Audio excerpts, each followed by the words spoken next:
नमस्कार, आप देख रहे हैं विशेष। आपके साथ मैं हूं चित्रा त्रिपाठी। जम्मू कश्मीर में आतंक के खिलाफ युद्ध में सेना को लगातार कामयाबी मिल रही है। शोपियां में 5 आतंकी ढेर कर दिए गए। वहीं कश्मीर घाटी में इस साल सेना ने ताबड़तोड़ ऑपरेशन चलाया है। इन अभियानों में सुरक्षा बलों ने करीब 100 आतंकवादियों का सफाया कर दिया है। सेना ने साफ कर दिया है कि आतंक फैलाने वालों को बख्शा नहीं जाएगा। 4 दिन के अंदर 14 आतंकी ढेर।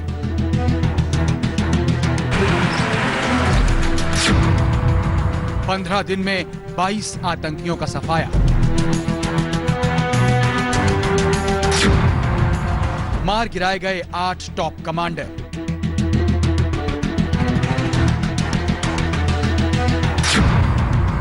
छह महीने में 90 से ज्यादा आतंकी खत्म।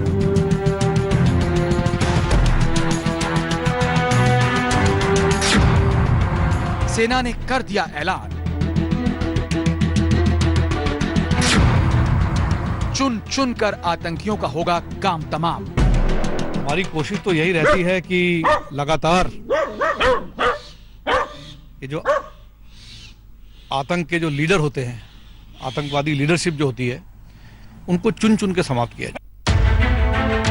देख ले पाकिस्तान और देख लें उसकी शह पर कश्मीर के अमन चैन में आतंक का जहर घोलने वाले। सेना ने ठान लिया है, कश्मीर घाटी से अब आतंक का जड़ से सफाया होगा। पाकिस्तान कश्मीर में आतंक को जिंदा करने की जो नाकाम कोशिश कर रहा है, उसका अंजाम मौत की नींद सुलाए गए इन आतंकियों के जैसा ही होगा। साल 2020 में 90 से ज्यादा आतंकी ढेर कर दिए गए हैं। जम्मू कश्मीर पुलिस के मुताबिक ये आंकड़ा 98 तक पहुंच चुका है। रफ्तार ऐसी ही रही तो दहशतगर्दों के सफाये का शतक भी जल्द ही लग जाएगा। सबसे ताजा मुठभेड़ शोपियां के सुग्गू गांव में हुई। इस ऑपरेशन में सेना की 44 राष्ट्रीय राइफल्स, जम्मू कश्मीर पुलिस और सीआरपीएफ ने 5 आतंकियों को मार गिराया। सुग्गू गांव में मंगलवार देर रात सेना ने तलाशी अभियान चलाया था। मिलिट्री इंटेलिजेंस ने यहां आतंकी मूवमेंट की सूचना दी थी, जिसके बाद सेना ने यहां घेराबंदी कर तलाशी अभियान चलाया था। शोपियां के अलग अलग गांवों में हिजबुल और जैश के तमाम आतंकियों की मौजूदगी की जानकारी के बाद राष्ट्रीय राइफल्स अब यहां बड़े पैमाने पर ऑपरेशन चला रही है। इसका असर यह है कि 7 जून से 10 जून के बीच सेना ने 2 टॉप कमांडर समेत 14 आतंकियों को मार गिराया। वहीं बीते 15 दिनों में 22 आतंकियों का नामो निशान मिटा दिया गया। पिछले 2 हफ्ते के अंदर 9 बड़े ऑपरेशन हुए हैं, जिसमें 22 आतंकी मारे गए हैं। तारीख 8 जून, शोपियां का पिंजोरा गांव। शोपियां के पिंजोरा गांव में 8 जून को सेना ने खुफिया इनपुट के आधार पर पैरा फोर्सेस के जवानों के साथ एक सर्च ऑपरेशन चलाया। इस दौरान हुई मुठभेड़ में 4 आतंकी मार गिराए गए थे। तारीख 7 जून, शोपियां का रेबन गांव। पिंजोरा की मुठभेड़ के 24 घंटे पहले यहां से कुछ किलोमीटर दूर रेबन गांव में एक एनकाउंटर हुआ था। मुठभेड़ के दौरान हुई भारी गोलाबारी के बीच सेना ने हिजबुल के 2 कमांडर समेत 5 आतंकियों को मार गिराया था। सेना के निशाने पर आतंकी संगठनों के कमांडर हैं। इस साल जिन बड़े कमांडरों को ढेर किया गया है, उनमें सबसे बड़ा नाम है कारी यासिर का। कारी यासिर, कश्मीर चीफ, जैश ए मोहम्मद, खात्मा 25 जनवरी 2020। कारी जैश ए मोहम्मद का कश्मीर चीफ था और पुलवामा हमले का मास्टरमाइंड भी। जनवरी 2020 में उसे सेना ने ढेर कर दिया। इसके बाद जो दूसरा सबसे बड़ा नाम है, वो है रियाज नायकू। रियाज नायकू, कमांडर हिजबुल मुजाहिदीन, खात्मा 6 मई 2020। आतंक के खिलाफ लड़ाई में सबसे बड़ी सफलता इसी साल 6 मई की रात को मिली। हिजबुल मुजाहिदीन का टॉप कमांडर रियाज नायकू कश्मीर के पुलवामा जिले में सुरक्षा बलों के साथ मुठभेड़ में मारा गया। इसके बाद तीसरी बड़ी कामयाबी जून महीने में मिली। रहमान उर्फ फौजी भाई, खूंखार आतंकवादी, जैश ए मोहम्मद, खात्मा 3 जून 2020।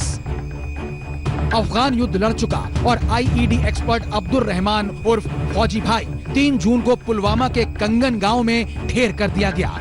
इसी ने कार में बम लगाकर पुलवामा जैसा हमला करने की साजिश रची थी, जिसे 28 मई को नाकाम कर दिया गया। लेकिन अपनी आदत से मजबूर पाकिस्तान घाटी में आतंक फैलाने की हर मुमकिन कोशिश कर रहा है। नौशेरा में घुसपैठ कर आए 3 आतंकियों को सेना ने हाल ही में ढेर कर दिया था। पिछले 2 हफ्ते के अंदर 9 बड़े ऑपरेशन हुए हैं, जिसमें 22 आतंकी मारे गए हैं। वहीं घाटी में सक्रिय आतंकी संगठनों को मिटाने के लिए सेना एक खास मकसद से काम कर रही है। सेना के निशाने पर आतंकी संगठनों के कमांडर्स हैं, जिनका नाम सामने आते ही सेना उनका खात्मा करने निकल पड़ती है। हमारा मेन एम होता है कि रिक्रूटमेंट को बढ़ावा ना मिले। रिक्रूटमेंट को बढ़ावा मिलता है थ्रू टेररिज्म को बढ़ावा मिलता है थ्रू रिक्रूटमेंट, और ये हमारी कोशिश रहती है कि ये ना होने पाए।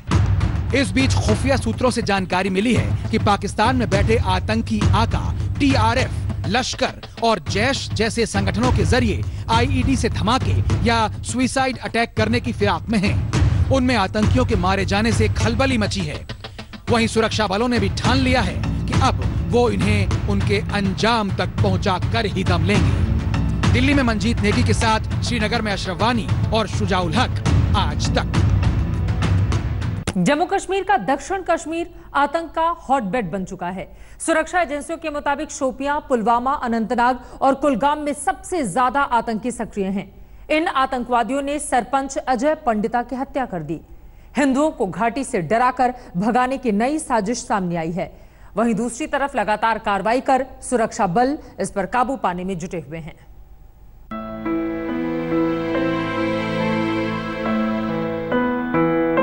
ना मेरा बाप किसी से डरता था, ना मैं किसी के बाप से डरती हूँ यहाँ पे। ये करारा जवाब उन बुजदिल और बौखलाए आतंकियों को है जिन्होंने दक्षिणी कश्मीर के अनंतनाग में सरपंच अजय पंडिता की गोली मारकर हत्या कर दी। एक बार फिर आतंकी घाटी में 1990 को दोहराने की नाकाम कोशिश कर रहे हैं, जब हिंदू सरपंचों को निशाना बनाया जा रहा था। अनुच्छेद 370 हटाए जाने के बाद आतंकी एक बार फिर सक्रिय हो गए हैं। वहीं दक्षिण कश्मीर आतंक का हॉटबेड बना हुआ है। यहाँ सुरक्षा बल आतंकियों के पैर उखाड़ने में जुटे हैं। वहीं अजय पंडिता की बेटी ने दहशतगर्दों को अपने हौसले से मात दे दी है।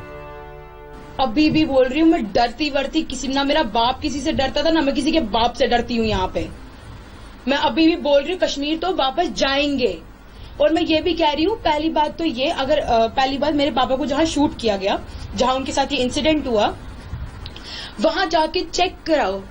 वहां हमारा गांव लुकभवन है, अनंतनाग साइड पे पड़ता है, डूरू डिस्ट्रिक्ट है, वहां चेक कीजिए। अजय पंडिता पर काराना हमले के जवाब में सुरक्षा बलों ने शोपियां में 5 आतंकियों को ढेर कर दिया। लेकिन दक्षिण कश्मीर में सुरक्षा बलों के सामने भी चुनौतियां हैं। अकेले दक्षिण कश्मीर में करीब 125 आतंकवादियों के सक्रिय होने का आंकड़ा है। इनमें लगभग 100 स्थानीय हैं, जबकि अन्य विदेशी नागरिक हैं। बीते 15 दिनों में जिन 22 आतंकियों का सफाया किया गया, उनमें से 18 दक्षिण कश्मीर के ही थे और स्थानीय थे। कश्मीर में दक्षिणी कश्मीर वो इलाका है जहां पर सबसे ज्यादा स्थानीय मिलिटेंट है। बुरहान वानी से लेकर जाकिर मूसा तक सभी दक्षिणी कश्मीर के पुलवामा जिले से ही आते हैं। पुलवामा जिला, कुलगाम जिला और शोपियां जिला सबसे ज्यादा जो है आतंकवाद प्रभावित जिले माने जा रहे हैं, और वहीं पर सबसे ज्यादा स्थानीय मिलिटेंट भी है। और यहाँ तक कि जो पाकिस्तान से भी मिलिटेंट आते हैं, वो अधिकतर इन्हीं जिलों में अपना हाइड आउट बनाते हैं। ये आतंकी आम नागरिकों से लेकर एक्टिविस्ट और सुरक्षा बलों को निशाना बना रहे हैं। ऐसे हमलों को नाकाम करने के लिए सुरक्षा बलों ने यहाँ लगातार ऑपरेशन चलाया है। इस वजह से ही दक्षिण कश्मीर में पुलवामा जैसे हमले की साजिश को नाकाम किया गया। सुरक्षा बलों ने 45 किलो विस्फोटक से भरी कार को पकड़ा और फिर उसे तैयार करने वाले आईईडी एक्सपर्ट को भी ढेर कर दिया गया। लेकिन खतरा अभी बाकी है। सूत्रों की माने तो जैसे मोहम्मद में अभी ऐसे 2 और आईईडी एक्सपर्ट बचे हैं जो दक्षिण कश्मीर में सक्रिय हैं। शुजाउल हक, श्रीनगर, आज तक। पाकिस्तान कश्मीर घाटी में आतंकवाद को शह दे रहा है। इस बीच सुरक्षा बलों ने इस बात पर गौर किया है कि पाकिस्तान आतंकवाद को स्थानीय रंग देने की कोशिश कर रहा है। सुरक्षा एजेंसियों के मुताबिक इसी मकसद से उसने टीआरएफ जैसा संगठन खड़ा कर दिया। पिछले कुछ दिनों में कई वारदातों में इसी आतंकी संगठन का नाम सामने आया है। पाकिस्तान कश्मीर में किसी बड़ी कार्रवाई को अंजाम देने की फिराक में है। इस कोशिश में वो नए आतंकी संगठनों को खड़ा करने और पुराने आतंकी संगठनों को सक्रिय करने की फिराक में है। पाकिस्तान अलबदर आतंकी संगठन में नई जान डालना चाहता है। वहीं आतंक की नई खेप एक नए नाम से सामने आई है। ये टीआरएफ यानी द रेजिस्टेंस फ्रंट। दक्षिण कश्मीर में इसकी मौजूदगी का जिक्र बार बार हो रहा है। अगस्त 2019 में आर्टिकल 370 के खात्मे के बाद कश्मीर में लश्कर जैसे आतंकी संगठनों के मुकाबले कहीं ज्यादा चौंकाने वाली करतूतें टीआरएफ की सामने आई है। टीआरएफ ने अब तक 13 हमले किए हैं, जिसमें 10 गंभीर हमले शामिल हैं। टीआरएफ का नाम सबसे पहले अक्टूबर 2019 में सुना गया। श्रीनगर के हरी सिंह इलाके में 12 अक्टूबर को सुरक्षा बलों पर हैंड ग्रेनेड से हमला हुआ था। इसमें 7 नागरिक भी घायल हुए थे। 12 अक्टूबर 2019 को सुरक्षा बलों पर ग्रेनेड हमला करने के अगले दिन यानी 13 अक्टूबर को बडगाम में एक कम तीव्रता के ब्लास्ट की जिम्मेदारी भी टीआरएफ ने ली। अक्टूबर 2019 से 10 मार्च 2020 के बीच टीआरएफ ने 10 हमलों की बात स्वीकार की, लेकिन ये सारे हमले ज्यादा नुकसान नहीं पहुंचा सके। टीआरएफ का पहला बड़ा हमला 5 अप्रैल को कुपवाड़ा में हुआ। टीआरएफ के आतंकियों से मुठभेड़ में सेना के 5 एलीट पैराट्रूपर्स की जान गई। 18 अप्रैल को टीआरएफ ने उत्तरी बडगाम के सोपोर में फिर हमला किया। आतंकी ने फिरन में छुपाई बंदूक से हमला किया, जिससे सीआरपीएफ के 3 जवान शहीद हुए और 3 जख्मी हो गए।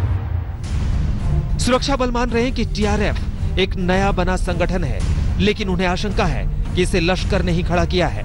हालांकि टीआरएफ अपने बयान में खुद को स्वतंत्र बताता है और लश्कर या किसी अन्य संगठन से संबंध को खारिज करता है। पाकिस्तान, आईएसआई, उनकी आर्मी और टेररिस्ट ग्रुप पूरी लड़ाई हार गए हैं। स्पेशली 5 अगस्त पिछले साल के बाद में उनका खेल पूरा खत्म हो गया है। उनके हर एक फ्रंट के ऊपर में, चाहे वो डिप्लोमेटिक हो, इकोनॉमी हो, गवर्नेंस हो, एफएटीएफ जो फाइनेंशियल एक्शन टास्क फोर्स है उसने और पूरा विश्व ने उनके ऊपर में एक खास दबाव डाला हुआ है। वो हर एक साइड से घिर चुके हैं और उनका जो पुराना नैरेटिव था, पुरानी कहानी थी, वो पूर्ण रूप से समाप्त हो गई है। तो इन्होंने ये एक नया नाम रखा है, लेकिन जो इंटेंशन है, जो एक बुरी नीयत और नीति जो बुरी है, वो बिल्कुल सेम है। वही हैं जो पहले थे, चाहे वो लश्कर तैयबा हो, हिजबुल मुजाहिदीन हो, जेईएम हो, अल बदर हो, उसी को रीपैकेज किया है। टीआरएफ खुद को लश्कर और हिजबुल जैसे संगठनों से भले ही स्वतंत्र बताए, लेकिन हाल में हिजबुल के ऑपरेशन कमांडर रियाज नायको के एक ऑडियो संदेश में टीआरएफ का जिक्र हुआ था। टीआरएफ ने अब तक जितने हमले किए उनमें 80% ग्रेनेड से हमले किए। इसका मतलब ये हुआ कि आतंक के ओवरग्राउंड वर्कर्स हमलों में शामिल हो सकते हैं। वैसे अभी ये साफ नहीं हुआ है कि टीआरएफ में सिर्फ स्थानीय हैं या पाकिस्तान के भी आतंकी हैं। इन्होंने सोचा कि इसको इंडिजिनियस मूवमेंट दिखाने की कोशिश करेंगे, लेकिन ये बिल्कुल क्लियर होना चाहिए कि इसके अंदर में पाकिस्तानी जो फॉरेन टेररिस्ट हैं वो शामिल है। पाकिस्तान का पूरा खेल, पूरा नैरेटिव और पूरी कहानी थी जो प्रॉक्सी के ऊपर में, वायलेंस, फंडामेंटलिज्म, एक्सट्रीमिज्म के ऊपर में जो निर्भर थी, वो पूर्ण रूप से खत्म हो गई। ये मैं तो बोलूंगा कि उस कहानी का जो अंत है वो एक शेप ले रहा है। धारा 370 हटने के बाद से पाकिस्तान ने बहुत कोशिशें की कि दुनिया के किसी मंच पर कोई उसकी बात सुन ले भारत के खिलाफ, लेकिन हर जगह उसे मुंह की खानी पड़ी। अब अगर आप द रेजिस्टेंस फ्रंट को समझने की कोशिश कीजिए तो आपको उसी परिप्रेक्ष्य में इसे देखना पड़ेगा, क्योंकि यह केवल मुखौटा है। आतंक का चेहरा वही पुराना है, चाहे उसे लश्कर तैयबा के नाम से जाना जाए या फिर जैश मोहम्मद के चश्मे से देखा जाए, लेकिन द रेजिस्टेंस फ्रंट के जरिए पाकिस्तान की कोशिश ये है कि वो दुनिया को ये दिखा सके कि ये तो एक स्थानीय संगठन है जो वहां के युवाओं के जरिए पनपा है, जबकि असलियत कुछ और है। अब तक टीआरएफ से जुड़े 8 आतंकी मारे गए हैं। टीआरएफ से जुड़े 8 ओवरग्राउंड वर्कर्स गिरफ्तार भी हुए हैं। वैसे टीआरएफ ने अभी अपने आतंकी भर्ती अभियान का ऐलान नहीं किया है। इसका इकलौता सक्रिय कमांडर हमजा नाम से जाना जाता है। श्वेता सिंह, दिल्ली, आज तक। लद्दाख में चीनी सेना से तनातनी के बीच कश्मीर में पाक प्रायोजित आतंकवादी घटनाएं बढ़ने का अंदेशा जताया जा रहा है। खुफिया एजेंसियों का मानना है कि चीन की ओर से दिखाई जा रही आक्रामकता का फायदा पाकिस्तान कश्मीर में उठाने की कोशिश करेगा।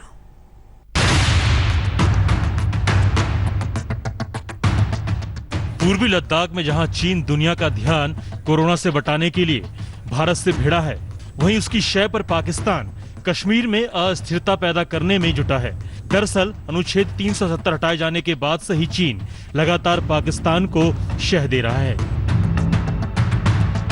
उसके बाद से ही पाकिस्तान लगातार आतंकवादियों को भारत में धकेलने की कोशिश कर रहा है। बताया जा रहा है कि 150 आतंकी उस पार लॉन्च पैड पर घुसपैठ की ताक में हैं। उनकी घुसपैठ के लिए पाकिस्तान सीज फायर का उल्लंघन भी कर रहा है। वहीं सीमा पार करने की कोशिश में मारे गए आतंकियों से चीनी हथियार बरामद हुए हैं। ऐसे में चीन पाकिस्तान का नापाक गठजोड़ एक बार फिर सामने आया है। सुरक्षा एजेंसियां दोनों की साजिश को नाकाम करने में जुटी हुई हैं। मंजीत नेगी, दिल्ली, आज तक।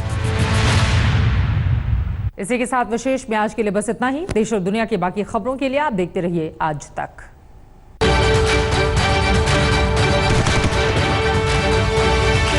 नमस्कार, मैं हूं अंजना ओम कश्यप। हमें उम्मीद है ये वीडियो आपको पसंद आया होगा। लेटेस्ट खबरों के लिए यूं ही देखते रहिए आज तक और इस वीडियो के पसंद आने पर लाइक, शेयर एंड सब्सक्राइब करना ना भूलें।